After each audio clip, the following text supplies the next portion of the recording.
Hello guys, Meenakshi சுந்தரமில் பார்த்தீங்கன்னா ஒரு செம்ம ட்விஸ்ட் நடந்துச்சு இல்லைங்களா. சுந்தரம் வந்து ரெஜிஸ்டராக வந்து அங்கேயே வந்தார். அவங்க வீட்டு ஆளுங்களுக்கு எல்லாருக்குமே செம்ம ஷாக்கு. ஸோ அதுக்கப்புறம் வந்து சுந்தரம் வந்து வீட்டுக்கே போகல.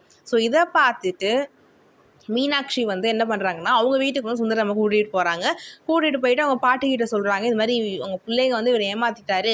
ஸோ வீட்டுக்கு போக முடியாமல் ஒரு அனாதை மாதிரி சுற்றிட்டு இருந்தாரு. ஸோ நான் தான் வந்து வீட்டுக்கு கூட்டிகிட்டு வந்தேன் இவர் அப்படின்னு சொல்லிட்டு சுந்தரத்தை உட்கார வச்சு டேபிளில் இலை போட்டு நிறைய டிஷ்ஷஸ்லாம் பண்ணி வச்சுருக்காங்க, பரிமாறுறாங்க. உடனே சுந்தரம் சொல்கிறாரு, என்னம்மா எனக்கு நீ விருந்து பரிமாறுறியா அப்படின்னு சொல்லும்போது, உங்களுக்குலாம் இது ரொம்ப கம்மி சார், நீங்கள் சாப்பிடுங்க அப்படின்னு சொல்கிறாங்க.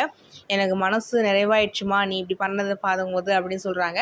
அதுக்கப்புறம் மீனாட்சி, நீங்கள் சாப்பிடுங்க சார், சாப்பிட்டா தான் வயிறு நிறையும் அப்படின்னு சொல்கிறாங்க.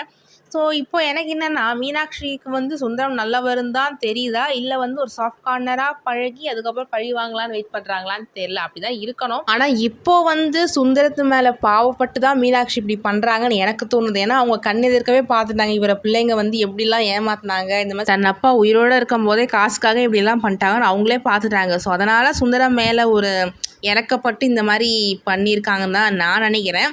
லெட்ஸ் சி, பார்ப்போம் என்ன நடக்குதுன்னு. உங்கள் கருத்துக்களை கமெண்ட் செக்ஷனில் ஷேர் பண்ணுங்கள்.